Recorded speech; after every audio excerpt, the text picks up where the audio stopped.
ఆలోచనల మేరకు ఈ తాడిపత్రిలో 5 ఏళ్ళు కూడా ప్రశాంతంగా ఉండడం జరిగింది. అదే కాకుండా ఒక్కొక్క మండలంలో ఒక విధంగా, అంటే పెద్దూరు మండలానికి వచ్చేలకు ఇరిగేషన్ మెయిన్గా ఈ 5 సంవత్సరాల్లో ఈ సంవత్సరం తప్ప 4 సంవత్సరాలు అప్ టు మార్చి వరకు కూడా నీళ్ళు ఇవ్వడం జరిగింది. కొప్పూరు మండలం జేసీ సొంత గ్రామం ఉన్నటువంటి కొప్పూరు మండలంలో ముచ్చుకోట రిజర్వాయర్కు వాళ్ళ రాజకీయ జీవితంలో ఎప్పుడు కూడా నీళ్ళు ఇచ్చిన పాపాన పోలేదు. ఎందుకంటే వాళ్ళ మైనింగ్లన్నీ అక్కడ ఉన్నాయని, ఆ మైనింగ్లకు అన్నిటికీ ఇబ్బందికరంగా ఉంటుందని ఆ రిజర్వాయర్కి ఇవ్వడం లేదు నీళ్ళు.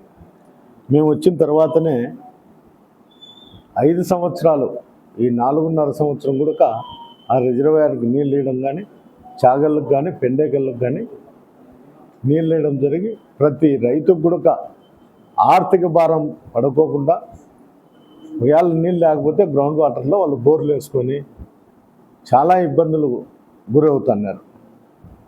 నేను ప్రతిపక్షంలో ఉన్నప్పుడు పాదయాత్ర చేసినప్పుడు కూడా నన్ను చాలా ఆటంకాలు జరిగిన పాదయాత్ర చేసిన, అక్కడ ఉన్నటువంటి రైతుల యొక్క కష్ట నష్టాలు కనుక్కొని ఈ ప్రభుత్వం వచ్చిన తర్వాతనే వాళ్ళ ఆలోచనల మేరకే నేను నడుచుకోవడం జరిగింది. ఏది ఏమైనా ఈ కాన్ఫరెన్స్లో ఒక శకం మొదలైంది. జేసీ శకం పోయి ప్రజల యొక్క ప్రభుత్వం జగన్మోహన్ రెడ్డి గారి ఆశీస్సులతో ప్రజల యొక్క అభిప్రాయాల మేరకు ఏ రాజకీయ నాయకుడైనా కానీ ఇక్కడ నడుచుకుంటే తప్ప ఉనికి కాపాడుకుంటేకి, లేకపోతే నియంత పరిపాలన చేస్తే ఈరోజు నా నామినేషన్లే ఉదాహరణ. అస్మిత్ రెడ్డి గారు కూడా 19వ తేదీ నామినేషన్ వేసినారు.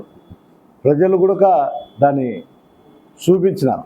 ఆ రోజుకు ఈ రోజుకు తేడా కూడా, అంటే నియంత పాలన వద్దు, ఒక రైతు బిడ్డగా కేతిరెడ్డి పెద్దారెడ్డిని మనం ఆదరిస్తే గ్రామాలు ప్రశాంతంగా ఉంటూ ఏదన్నా కానీ మనం అడగచ్చు అని ఒక ఆలోచన ధోరణితోనే ఈ కాన్ఫరెన్స్లో ఈరోజు రాజకీయాలు కూడా నడుస్తున్నాయి. మళ్ళీ తిరిగి కూడా తాడిపత్రిలో పాతామని, మళ్ళీ ఇక్కడ గెలుస్తామనేదే నా కోరిక.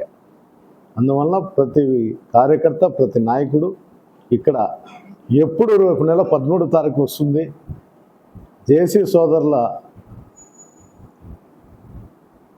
పతనాన్ని మేము ఎప్పుడు చూస్తాము అనే ఆలోచన ఎక్కువగా ఉంది. ఆ 13వ తారీఖు కోసమే తాడిపత్రి ప్రజలందరూ కూడా ఎదురు చూస్తున్నారు.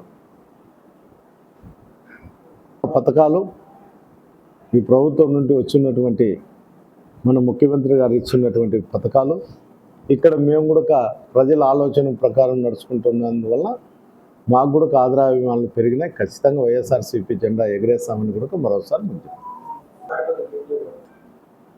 ఈ జిల్లాలో